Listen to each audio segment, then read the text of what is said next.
Hello everyone and welcome back to my Bold and Beautiful 29 YouTube channel. I hope you guys are having a wonderful day. Before we start, please hit the subscribe button and give this video a thumbs up. Steffy and Finn are making out in the precipice house when Finn gets a textbook from his mama. She says Hollis from Il Giardino failed. Steffy gops, what? Finn puts Lee on speaker and asks what's going on. In the sanitarium morgue, Lee tells Finn they're still ain't know what happed. They rerunning labs and toxicology reports. Finn says he'll be right over. Lee disconnects and broods over Hollis' cadaver. Brooke and Ridge spoon in the office. He loves the collaboration with her in the office more. Hope interrupts and Brooke asks, what's it, sweetie? Hope says it's Hollis from her pater's eatery. He passed down. Brooke exclaims, Hollis is dead? Oh my God. This is horrible. Ridge asks if there are any details. Brooke sensations that it's shocking to suppose how snappily effects can change. She's glad she got to know the Joe indeed if it was just one date. He was sweet, polite, and regardful. He did and earn to die. At Il Giardino, Sheila comforts Deacon, who just can't believe Hollis is gone. Sheila can't get the image of him lying on the bottom out of her mind. Cleric is sorry she had to find him like that. He muses, so unforeseen. Just like Tom. Now they both gone. Cleric snoots that he trusted that Joe with his life. He can't imagine running the place without him. He was the hardest working, most pious hand. He's suddenly gone. What the hell happened? Bill and Poppy kiss on his living room lounge. She recaps that she and Luna are still getting settled in and assures him this is the happiest she's ever been. Bill thinks she's been preoccupied recently. You would tell me if there was commodity going on, wouldn't you? Poppy is sorry, she didn't realize she was coming across that way. Bill hopes she's not having dubieties about them.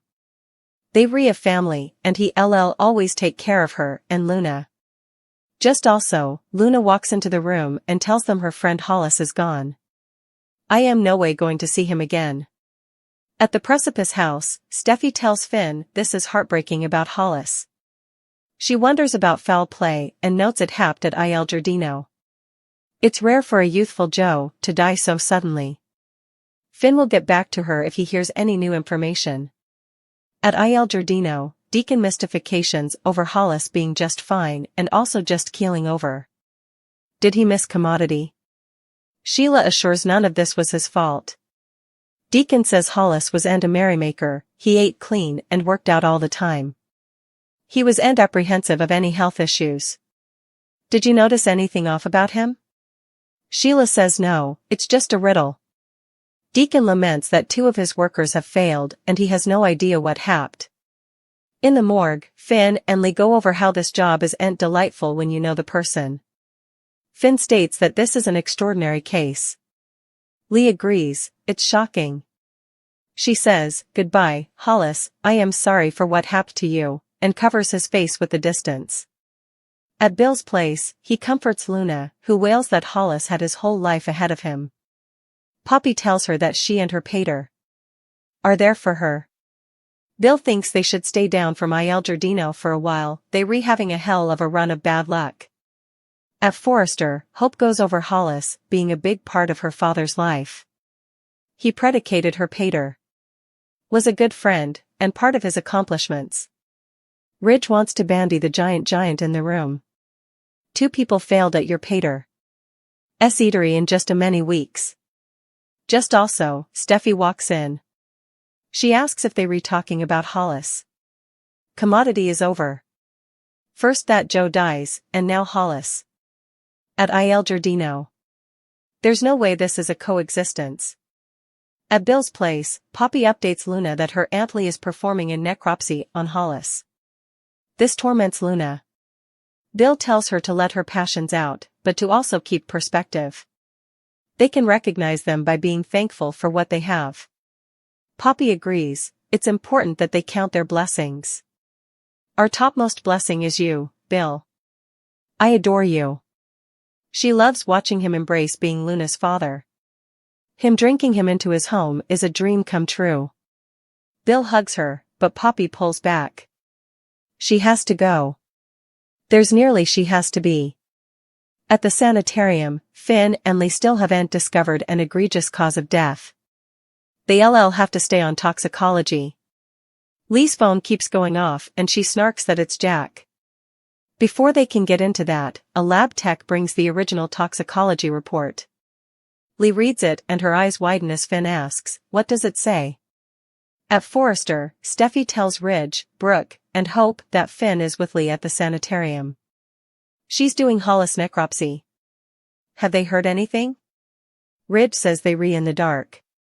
Steffy aloud. Hope would know commodity. Hope only knows that Hollis passed away.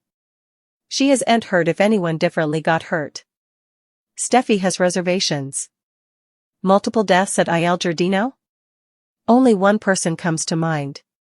Sheila. At the eatery, Cleric tells Sheila that Hollis was like the family he had. He charmed the guests and made them want to come back. Sheila says he loved working there with him. Cleric can't help but feel incompletely responsible. Were there signs? He didn't feel to have a care in the world. And Tom was such a sweet Joe. He said he was sober and turning his life around. How could he be so oblivious? Sheila tells him he couldn't have done anything to change the outgrowth. Deacon chokes up. He hasn't had numerous musketeers in his life. Tom and Hollis were my musketeers. Sheila is sorry for his loss and holds him. At Bill's place, he comforts Luna and assures her they'll get through this together. Any idea where your mama ran off to? Luna shakes her head no. At the sanitarium, Finn reads the report as Poppy knocks and sticks her head in. Lee sighs, "Penelope, what are you doing then?" Poppy says Luna is beside herself about the death of her friend. She aloud. She might be suitable to get some answers. Lee tells her, Hollis was cured. Cured, Poppy. And I know exactly who did it. The Bold and the Beautiful spoilers reveal that an exercise clip has been released for the week of July 15, 2024. Suckers can anticipate Lee Finnegan to tell Penelope Poppy Nozawa that she knows who killed Hollis. We've to wonder why Poppy is in the morgue with Hollis' body. Deacon Sharp's eatery is shut down as the two deaths go viral. Plus, Hope Logan appears to be having a mischievous dream featuring John Finnegan Hollis' death. B&B spoilers for the week of July 15 reveal that the exercise clip begins with Hollis' body on an arbor in the morgue. As the morgue adjunct covers up Hollis' face with a distance, Lee and Poppy stand in the room. I am not sure what Poppy is doing there. It looks like Poppy might have been there to identify the body. Still, I've to wonder what connection Poppy has to Hollis. It seems kinda weird that she's indeed in the morgue with Hollis' body at all. During the week of July 15, Lee and Poppy stand in the morgue with Hollis' body. As Poppy looks shaken and shell-shocked, Lee is wearing her croaker's fleece. Lee crosses her arms and bravely declares to Poppy that she knows who's responsible. I am assuming that formally again, Lee will claim that Sheila Carter Sharp is responsible. Periodical killer substantiation. The Bold and the Beautiful spoilers for the week of July 15 that the exercise clip also features Finn and Steffy Forrester Finnegan. Finn tells a affrighted Steffy that Hollis and Tom Starr both failed from the same medicine. Hollis' death comes right after he set up the contents of Tom's pack. Still, Hollis also met with someone he honored and knew well enough to entrust in. Indeed, though Sheila appears to show some guilt, I suppose she's a red herring.